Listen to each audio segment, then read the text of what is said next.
last word you think about Mickey Mouse and the lightning bolts? Oh man, I said this earlier. You know, we felt like fall weather. Today kind of felt like winter weather. I can't warm up. You said you were like chilled to the bone even. Yeah, I was. You know, just being outside. We were stuck in the 40s Yeah. all day. The today, blanket's so. under there. And then there you go. it was 38 this morning, and then the rain coming in. You know, it just made it feel Felt really like chilly. It really did. It felt more like winter today.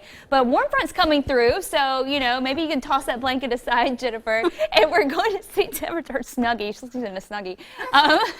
Snuggie. Yeah, it does. I like that. So temperatures are going to actually come up a little bit tonight, maybe by a degree or two, at least staying steady. They're not going to drop.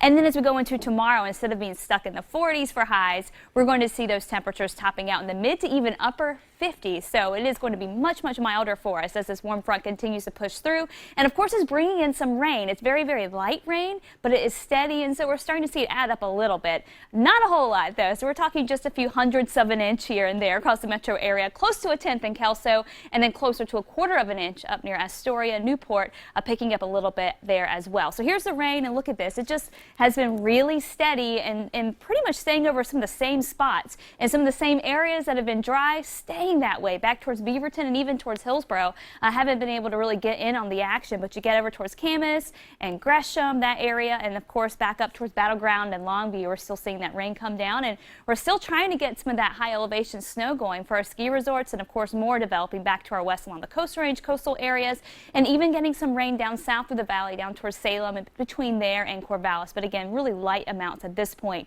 What's going to happen tomorrow is we're going to see this whole front work its way to the north, and you can see we've been getting some really heavy rain up north of us up in Washington. Well, we're going to continue to see that focus shift into that direction, and so we'll try to dry things out a little bit more tomorrow. Occasionally we'll see some of that rain dip back south again, but it's not really going to be until Saturday and late Saturday that we see the really heavy stuff move in. Again, temperature-wise, upper 40s out there. That's across the board pretty much. Low to mid 50s for coastal areas, and we're going to see temperatures stay pretty steady as we go through the overnight hours. Your rain and cloud forecast. So for tonight, we'll continue to see rain at times, and it may pick up a little bit more in intensity before it starts to fizzle out by tomorrow morning, lifting up to the north. And so we're going to be looking at just a slight chance for some spotty rain tomorrow morning. Going through the afternoon tomorrow, just dealing with cloudy conditions, breezy conditions, but watching for this front that's going to start to head in our direction as we go into Saturday. So this is Friday, 6 p.m., but this front gets hung up. And so this is why it's going to be kind of feast or famine for some of us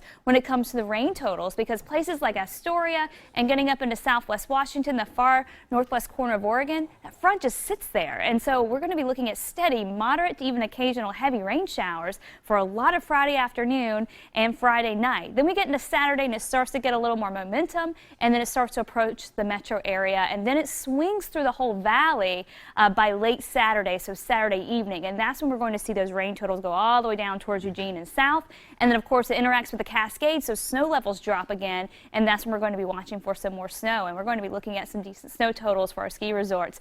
Sunday stays unsettled, and it stays pretty unsettled weather-wise through early next week. So rain totals much higher the farther north you go, and so Portland will be on that fine line. So bulk of the action for Salem and Eugene, that comes in Saturday evening, but we could see some of this moving on in earlier during the day for Saturday for Portland and points to the north and west. So keeping a really close eye as to where that front lines up, because again, it could be stubborn for a while and those totals could just grow and grow. Your snow level forecast. So today it went back up just a little bit. It'll continue to go back up, but by Saturday it starts to drop to about 6,000 feet right as that rain moves in. So that's still snow for the tops of the ski resorts. And then by Sunday it's all the way down to 3,000 feet, back down to pass level. Your forecast for tomorrow, highs in the upper 50s, some of us around 60 degrees, and watching for rain mainly in northern areas, central and eastern Oregon, highs in the 50s. And again, breezy conditions, winds out the south gusting up near 30 miles an hour. That's going to blow a lot of leaves around, and so tomorrow will be a good day to go and unclog those drains, because Saturday is when the big wave of moisture moves in, and you'll want to make sure you'll get those leaves out, because you don't want to deal with that. Yeah, Jennifer's already offered to come over to my house, climb that ladder, help get that stuff and out you know of what, there somebody made a really good point. I saw someone posted this. They were like, you know what, and go climb up that hill from wherever you live and clean those gutters out too, because your neighbors probably won't do it. Yeah, so, exactly. help everybody out, right? All right, well, I'm going to keep the blanket here and grab some